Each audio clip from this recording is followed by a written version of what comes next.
નમસ્કાર વિદ્યાર્થી મિત્રો, કેમ છો બધા? મજામાં ને? વિદ્યાર્થી મિત્રો, આજે આપણે ધોરણ 1માં વિષય પર્યાવરણમાં નવો શબ્દ બનાવો એટલે કે આપણે તમે અહીંયા જોઈ શકો છો અલગ અલગ ચિત્રમાં અલગ અલગ શબ્દો આપેલા છે. એના આધારે આ ક્રમ તમે જોવો છો. એ ક્રમમાં આપણે નવો શબ્દ બનાવવાનો છે. તો ચલો આપણે બનાવીએ. તો વિદ્યાર્થી મિત્રો, અહીંયા તમે જોઈ શકો છો ગોળમાં ર નામનો મૂળાક્ષર આપેલો છે. હવે ર ને આપણે આ બધા મૂળાક્ષરો સાથે જોડીને નવો શબ્દ બનાવવાનો છે. તો પહેલા આપણે ર ને મ સાથે જોડશું. તો ર મ, તો આપણે અહીંયા કયો શબ્દ આવશે? રમ. ત્યારબાદ ર ને વ સાથે જોડશું તો રવ. ત્યારબાદ ર ને જા સાથે જોડશું તો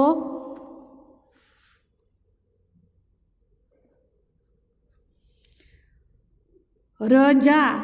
ત્યારબાદ ર ને સ સાથે જોડશું તો રસ. ત્યારબાદ ર ને દ સાથે જોડશું તો રદ.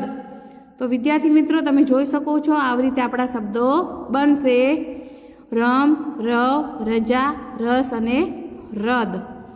તો આ 5 શબ્દો તમે જોઈ શકો છો નવા બન્યા છે. એવી રીતે આપણે આગળ જોઈએ તો અહીંયા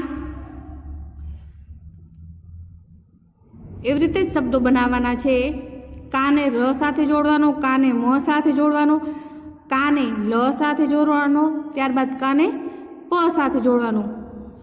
પહેલા આપણે જોડશું કાને ર સાથે. તો કા ર.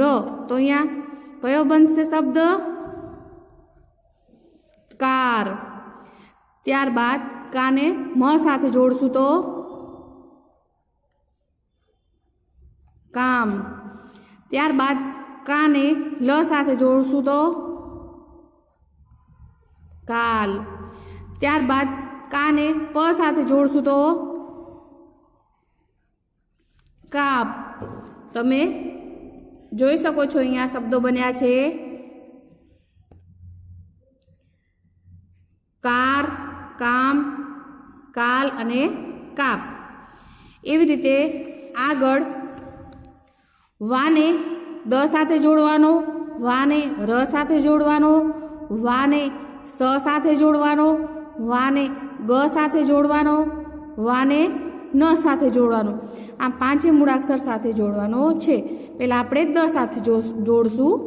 તો એમાં વા દ. તો અહીંયા આપણે લખશું વાદ. એવી રીતે વાને ર સાથે જોડશું તો બનશે વાર.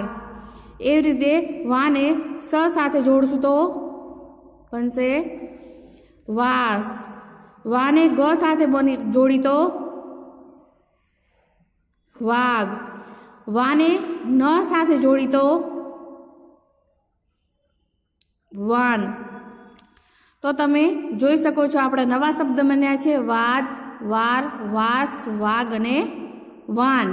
હવે એવી રીતે નીચે જોઈએ તો તને આપણે લ સાથે જોડવાનો, તને આપણે ર સાથે, એવી રીતે તને પ સાથે, તને જ સાથે, તને ન સાથે એમ જોડવાના છે. તો પહેલા આપણે તને લ સાથે જોડી તો કયો શબ્દ બનશે? તલ. હવે તને ર સાથે જોડશું તો તર. તને પ સાથે જોડશું તો તપ. તને જ સાથે જોડશું તો તજ. અને તને ન સાથે જોડશું તો તન. તો આપણે આવી રીતે નવા શબ્દ બન્યા છે: તલ, તર, તપ, તજ અને તન. તો તમે જોઈ શકો છો આપણે નવા શબ્દ બનાવેલા. તો વિદ્યાર્થી મિત્રો, આ નવા શબ્દ છે બનાવેલા, એ તમારે તમારી પર્યાવરણની નોટબુકમાં એક વખત લખવાનું છે.